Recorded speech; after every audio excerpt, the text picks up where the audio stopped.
Hi LEGO fans, the latest LEGO Ideas set has just hit the shelves, and today we're going to unbox, speed build and review set number 21310, the old fishing store with 2049 pieces. This is the 18th set from LEGO Ideas, formerly LEGO Cuzo, and the biggest one to date. It's also the most expensive LEGO Ideas set to date. In the United States, you're looking at a penny under $150. In Europe, you're looking at a cent under 150 euros. And in Great Britain, you're looking at 140 Great British pounds. On a price to part ratio, it's very similar to the Saturn V rocket, which was the previous LEGO Ideas set. So I'm pretty optimistic this is going to be good value for money. If you're not familiar with LEGO Ideas, these are fan-inspired sets that are voted for by LEGO fans. When a design reaches 10,000 votes, it'll go to the LEGO panel for review, and if it passes that review process, LEGO will work with that designer to produce a retail-ready set. The first LEGO Cuzo set was released back in February 2011. That was the Shinkai 6500 submarine and was limited to 10,000 sets in Japan only. Since then, we've had a further 17 sets, some very cool sets, and some not so cool sets. Speaking of which, the next LEGO Ideas set coming out in 2018 is Women of NASA, and that's been a very controversial set. It's very similar to the Research Institute, essentially a selection of vignettes and minifigures designed to celebrate the achievements of women scientists within NASA. But back to the old fishing store, this is a very cool looking set with tons of awesome detail. It was designed by LEGO Ideas member Robert Bontenbal from the Netherlands and contains many very cool LEGO elements. Before we cut this open and see what's inside, let's take a real quick look at the back of the box. Awesome! The first thing I notice here is that this thing comes on its own base plate, and I really do miss the days when you used to get a base plate and build a LEGO set on it. The set is modular so that you can remove the roof to see all of the detail inside, and you can even take the top off the tower. But the very cool thing about the old fishing store is that it's a veritable treasure trove of really cool LEGO elements. As you can see, we can open up the inside and there's just so much stuff in there to look at. It's a really detailed build. We even get some animals, including seagulls and a cat. And there are a lot of very cool printed pieces. The only slightly disappointing thing here is that it does look like we're going to get a sticker sheet. And that's very unusual for a LEGO Ideas set. Usually these are a sticker-free zone. We also get 4 minifigures, including the owner of the old fishing store, a child, and this guy who looks remarkably like the sea captain from the boat in Jaws. Cool, I think that's everything we need to cover about the outside of the box. Let's cut this open and see what's inside. Apologies for the unscheduled bing, and thank you to Ama Floro for subscribing.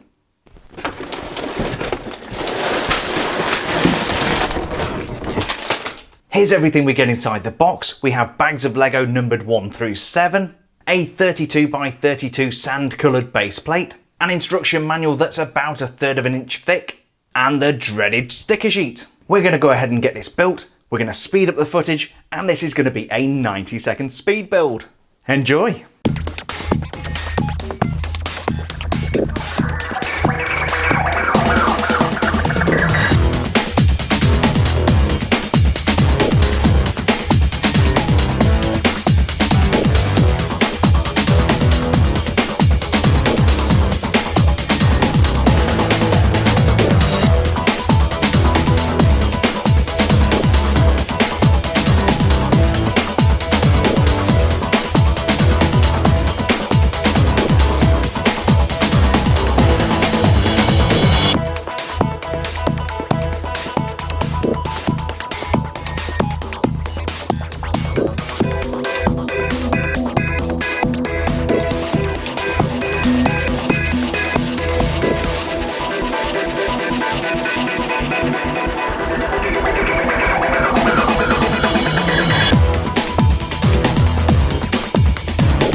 And here's a completed build.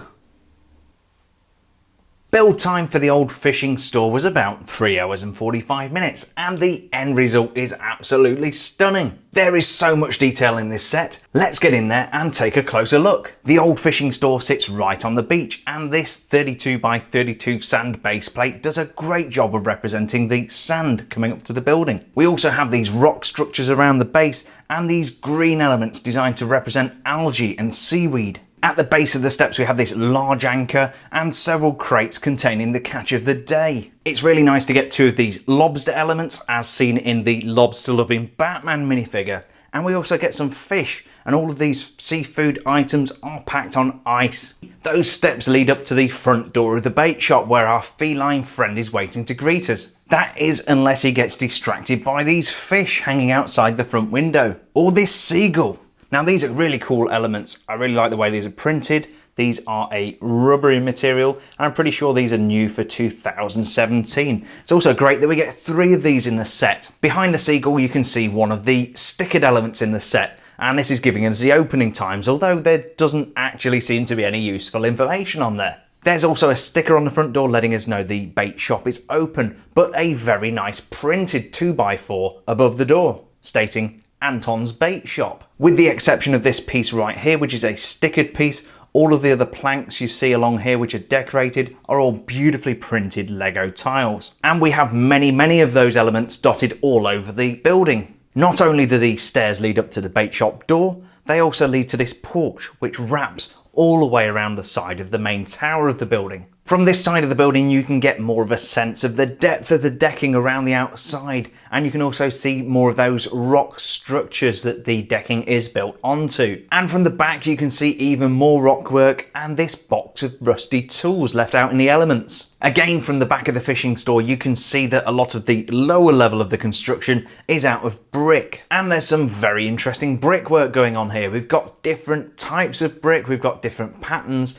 and we've even got bricks which are green, which is presumably indicating that they're getting covered in water, and we have lots of algae growing on the side of the building. There is also an outside faucet, a fairly decrepit looking AC unit, and some interesting repairs to the side. We also have some pipework and dials here on the side which double up as a way to get inside the store, but we're going to come back to that later. From the other side of the building you can see the side entrance and these cool signs. We've got a sign saying that there are boat rentals available, and also a sign on the door saying "Gone Fishing." Most of the outside of the upper part of the building is clad in these sea green tiles, which are very nice, but have seen better times. Some of these are actually at an angle, so you can see that the wood is starting to rot and these are starting to fall off the building. And speaking of repairs, the roof is looking in a very sorry state. You can see that Anton has tried to repair his bait shop roof, but very ineffectively. We have many of these printed plank pieces with the nails in, and a patch on top of the roof also. The roof state of repair does not improve as we get to the other side, but this gives you a good opportunity to see how the roof is hinged, and it's actually a removable piece that we can take off the top of the bait store so we can see inside. The tower is also detachable, and we can remove either the roof or the whole tower piece. At the very top of the tower we have this weather vane complete with cockerel, and a roof made up of many different colours of roofing tile. Outside the top room of the tower we have this balcony with telescope. This is a perfect place to observe the stars. We also have these decorative crab elements on each side of the tower, and beneath the balcony we have this decorative ship's wheel, flag and lantern. So that covers the intricately detailed exterior of the building. This thing is truly beautiful, but a lot of the detail is actually inside. So we're going to go in there and have a look at the detail. Before we do, let's take a quick look at the minifigures that come with the set. This is the first of our minifigures. This is the Sea Captain, and he has some awesome printing. I really like that face there with the beard and moustache in 2 different shades of grey. And of course we've got this beautifully printed woolly sweater that's printed on the front and on the back. The pants are pretty plain. Those are just those dark blue pants. And we have this beautiful captain's hat with this metallic gold printing. This is one of those elements that comes in a little bag of its own, so this is a nice precious little element, and that is our fantastic sea captain. This is the fisherwoman minifigure, and she has sent me to jewel moulding heaven. Look at those jewel moulded arms with the yellow and white moulding, and also on the legs we have blue jeans presumably, and these green Wellington boots or fisherman's boots on the bottom there. Now on the torso piece we have this fishing vest. As you can see, we've got some metallic printing there, which is very nice for the zippers, and also for the fishing flies, which is very cool. If we flip it over, you can see there are some belts and buckles and straps on the back there to keep the belt tightly into place, because it's important that we have our equipment at hand when we're fishing. Now on the front there, we've got a nice happy face. I don't think there is a second expression on the back. No, there's not. And she has this very nice brown hairpiece, which is probably not going to be an exclusive for the minifigure, but it suits her just fine. That's our fisherwoman minifigure. Next up we have a generic kid, and he is pretty generic. We have these grey pants there, this printed hoodie top, which is nice and has a little bit of metallic printing there. You can see it gleaming in the light.